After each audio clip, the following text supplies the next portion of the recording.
Hey guys, this is your host Irfan Nasser, and today in this video I want to talk about the Techno Camon 20 Pro, the smartphone that I have just bought. This smartphone is from the company known as Techno, and it's quite a popular company in Pakistan with phones ranging from mid-range to even flagship categories. Now this phone is basically a mid-ranger phone that I have got, and the retail price of this phone is around 42 to 45k depending on the city that you are getting the phone in. So design wise, if it has got a plastic design and also a diamond cutted back, as you can see that the design is quite interesting. If you look from the back, it has got the Techno Camon branding at the back along with two cameras on it. Now the reason of getting this phone was I needed a PTA approved phone in Pakistan to be used for day-to-day operations. That's why, hence after doing a lot of research on the internet, I came to the realization that this phone is the go-to for day-to-day operations if I continue in Pakistan. So if you talk about the specs of this phone, this has got a 8 gigabytes of RAM inside, which is pretty nice to have in a mid-range phone for your day-to-day operations. Along with that, the one thing that I like about this phone the most is the storage capacity, because this is one of the mid-range phones that are available in the market, which offers a 256 gigabytes of base storage on their mid-range phones. If you talk about Vivo and if you talk about Oppo in this price range, they won't be able to give you 256 gigabytes of onboard storage for their baseline versions. But this phone, along with some other phones like Vigotel Note 23, offer a 256 gigabyte variants. Now, apart from that, it has advertised that it has 8 gigabytes of hybrid RAM or something, it isn't as good as the actual RAM. That is like storage RAM, which sometimes works, sometimes don't.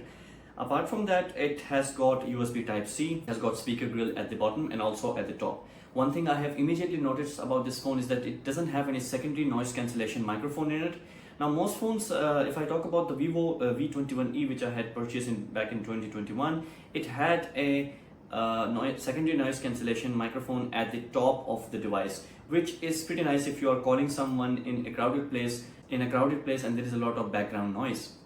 So therefore, for that reason, it's better. But in this phone doesn't have it. And the display wise, it is a full HD resolution display, and along with that, it has got 120 Hertz of refresh rate, which is one of the go-to options if you want to buy a phone nowadays in Pakistan. So I would recommend that you should at least go with 90 Hertz or 120 Hertz display, because these are the mainstream refresh rate phones that companies should offer in this day and age in 2024.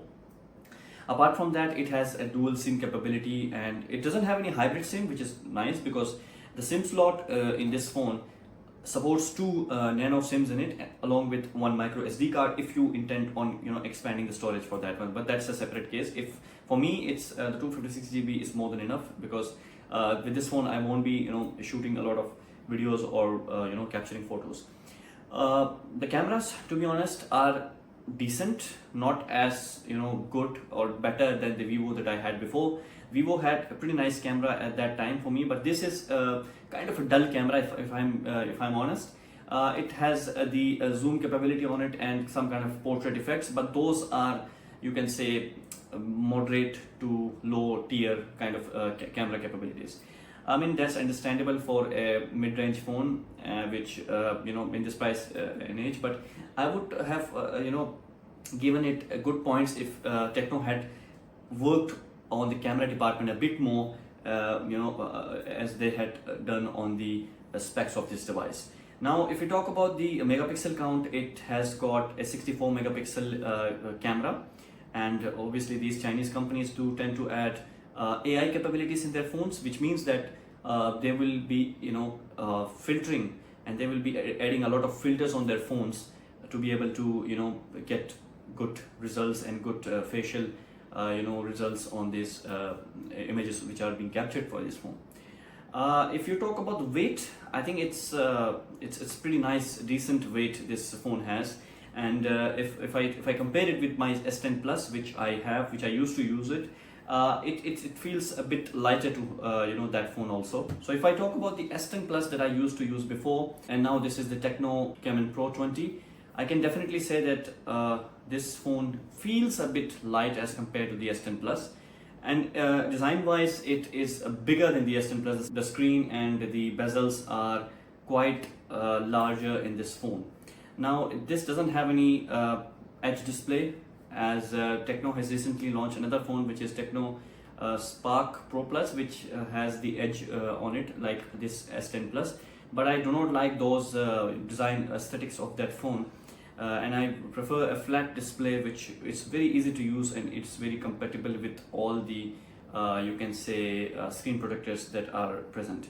If I compare it with the S10 Plus, you can see on the bottom, S10 Plus is flagship from Samsung, and it's been 5 years since I got this phone, and you can see that the headphone jack is over here, but this also has the headphone jack. But if you go to the top of this phone, you can see that it doesn't have any noise cancellation microphone. So these are tiny differences between these phones. Obviously this is a flagship and this is a mid-range, and there is a considerable gap between these things, and obviously the company difference is also there. So if you talk about the fingerprint sensor on this phone, it has got an in-display fingerprint sensor. So apart from that, the power button is on the right side, which is a nice thing to have. You can easily press it. Your thumb is actually on the same right side of your phone, and you can just press it and it opens. And it's a pretty nice feature to have. The reachability of this phone is pretty nice as compared to the S10 Plus, in which the power button was at the top. So this is a pretty nice feature. Apart from that, the volume rockers are also on the same side of this you can say phone, and it's pretty nice for day-to-day operations. It's been a day and a half since I have used this phone, and I'm pretty sure that it's getting me through the day according to its battery life, which is advertised as 5000 milliamp hours. And obviously with mid-range phones, the batteries tend to last way more than the flagship phones. We all know that. So you can see the flash. If you look at this, the flash, it has got a 4-tier flash. I guess it looks like a circle, and it has 4 different LED flash inside. So it's pretty nice thing for night mode, night photography and all that. So if I talk about the interface of this phone, I mean, I'm not really a fan of Chinese brands and the interface inside, but I have recently switched to Nova Launcher, which is pretty nice. It offers more customizations as compared to the default launcher which it had before. So I think that should have worked a bit more on their interface, the UI experience, for a much smoother user interface as compared to, you can say, the Vivo V21e, which I was using, had a pretty decent operating system along with the UI and the launcher, that was pretty nice in that phone. I'm pretty happy with this phone, and it's been a day and a half and it's working pretty well. If you want to get this phone, I would recommend that you should get this phone if you are planning to use it as a daily driver in Pakistan. I'm talking about Pakistan, not abroad. So if you want to use this phone in Pakistan, go ahead, buy this phone. Also, I would say that if you want to have a good camera device, do not buy this phone, because cameras are, you can say, not that good. But apart from that, the storage wise, the day-to-day speed, the operations, everything you can do, it works pretty nicely.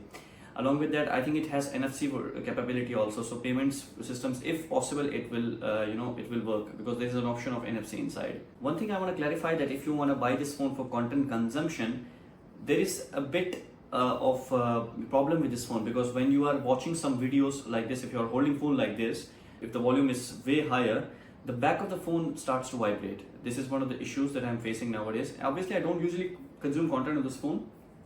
I usually use my other phone.